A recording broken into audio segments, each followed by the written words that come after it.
Hey guys, today I'm going to show you how to make your own Christmas ornaments.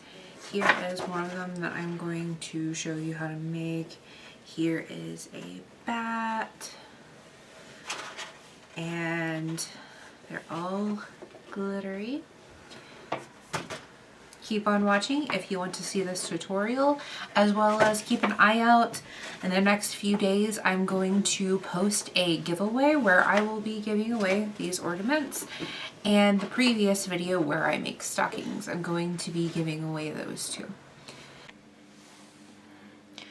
For this project, you're going to need some polymer clay. Don't forget to follow the instructions on the package.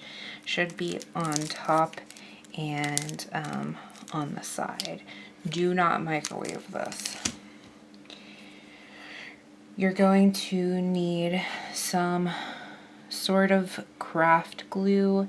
This is a fast drying glue that works well with glitter. Or you can use paint. That is up to you.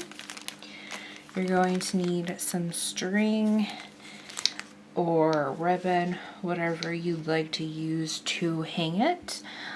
This is just a pencil to poke a hole in the top. And of course, the cookie cutters. I have a bat and a coffin here.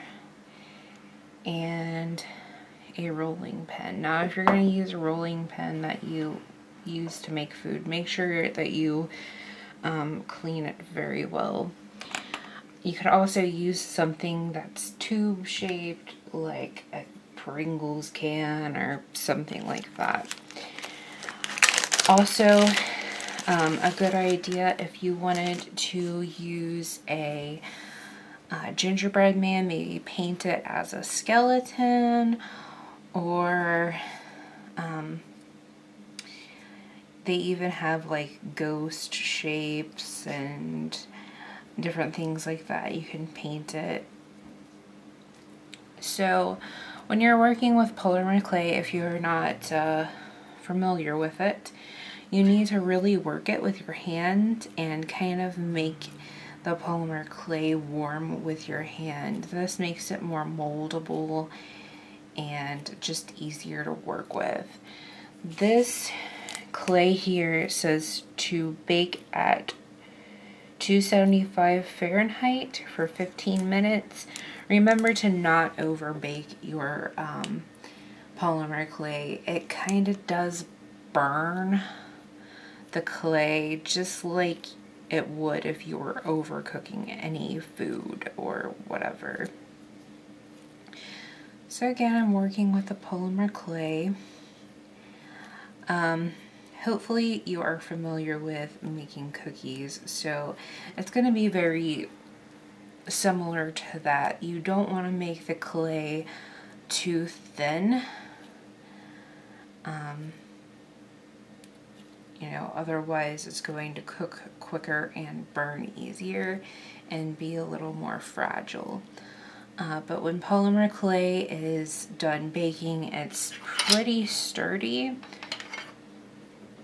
So I only had, this is just one thing of clay. So let's move these. And again, you don't want to make it too thin.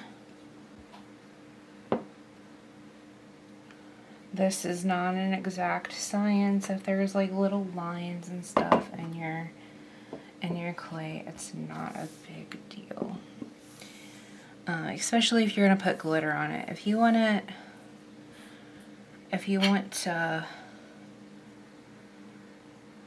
something else,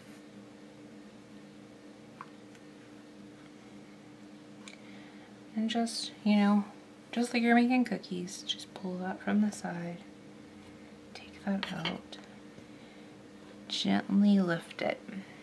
So as you see there, it's not super thin, but it is still kind of thin.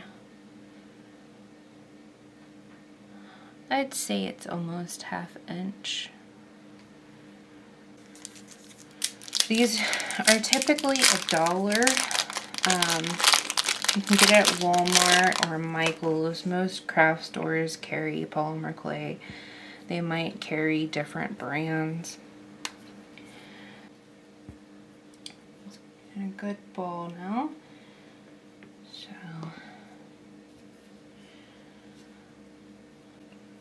there we go.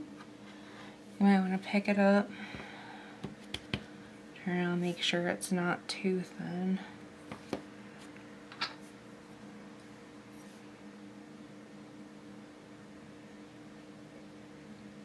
And again, just like making cookies.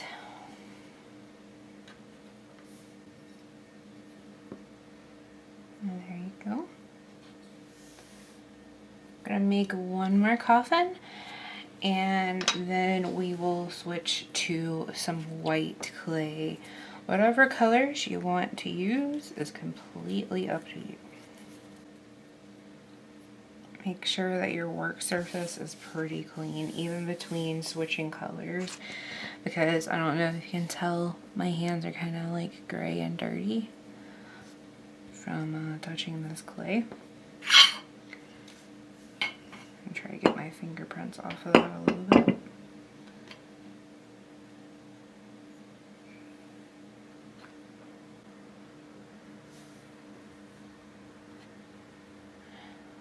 Whatever leftovers you have, you can either keep trying to make them until you have no clay left, or you can even add little, you know, decorations and stuff. But this is just to make this really simple and easy to do for you guys.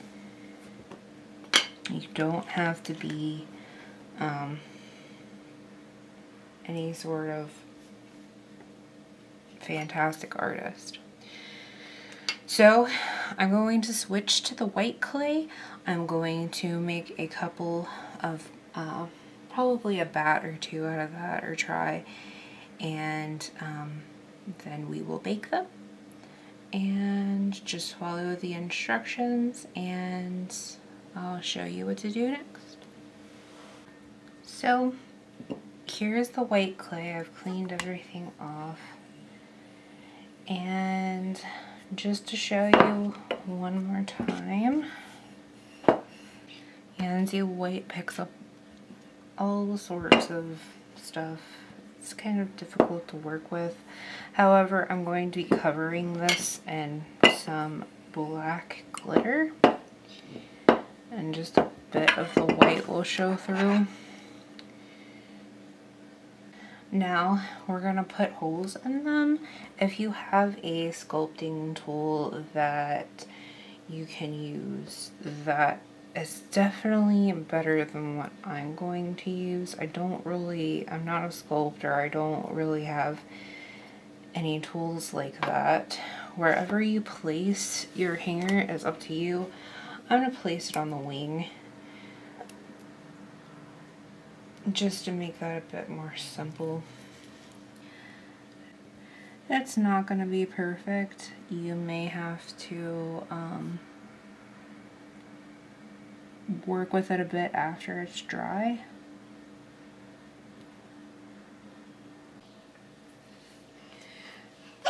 So here is the ornaments all glittered. The next thing you do is just, you know, sit them, let them dry, and then put your hangers on. And you're all done. Thank you guys for watching. Bye.